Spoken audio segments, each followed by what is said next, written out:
ప్రస్తుతం మనము POCSO case బాధితురాలు ఎవరైతే ఉన్నారో ఆ పాప వాళ్ళ అక్కే ఉన్నారు. తను హ్యాండిక్యాప్డ్ అని కూడా తెలిసింది కదా. ఇగో సిచ్యువేషన్ మీకు చూపిస్తాను. ఇప్పుడు తను మాత్రం ఉంది. తనని ఎవరు చూసుకుంటారు అసలు? తన పరిస్థితి మనం చూస్తున్నాం. మాటలు రావు. తనకి ఏం జరుగుతుందో తెలియదు, అసలు ఏమైపోయారో కూడా తెలియదు. కుటుంబ సభ్యులు ఎక్కడికి పోయారనేది కూడా విషయం తెలియదు. పాపము తనను ఇలాంటి పరిస్థితుల్లో ఒక అనాథగా మిగిలిపెట్టాడు నిందితుడని కూడా చెప్పుకోవచ్చు. పరిస్థితి మనకు తెలుస్తుంది కదా. మనం మాట్లాడుతుంటే అర్థమవుతుందా? తనకి అర్థమవుతుంది కానీ మాట్లాడడానికి రాదు. సైగ చేస్తుంది. మా అక్క చెల్లె ఇటు అమ్మ ఏడికి వేరు తెలుసా నీకు? హాస్పిటల్కి తెలియదా? కనిపించిరా? పొద్దున్న నుంచి కనిపించిరా నీకు?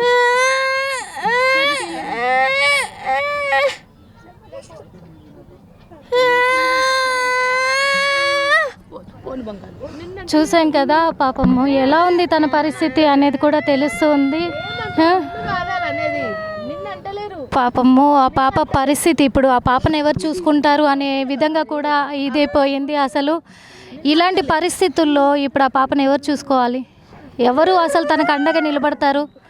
ఎవరైనా కానీ చుట్టాలు వచ్చి చూసిపోయేంత వరకే. కానీ ఇప్పుడు కన్న తల్లి దూరం అయింది, తోడబుట్టిన అక్క దూరం అయిపోయింది, చెల్లి. ఇప్పుడు ఈ పాప పెద్దామె చెల్లి. ఇప్పుడు ఫోక్సో కేసు నమోదైంది కూడా చెల్లి మీద. పాపము పరిస్థితి ఎంత దారుణంగా అంటే అంత దారుణంగా ఇదైపోయింది. ఆ పాపకు మాటలు రావు, మనం చెప్పేది మాత్రమే అర్థం అవుతుంది. అర్థం చేసుకొని ఏం చెప్పలేని పరిస్థితుల్లో తను ఎంత రోధిస్తుంది చూడు. అసలు పరిస్థితి వాళ్ళు కనిపించలేదు అనేది అసలు. అమ్మ మీరేమవుతారు? అత్త.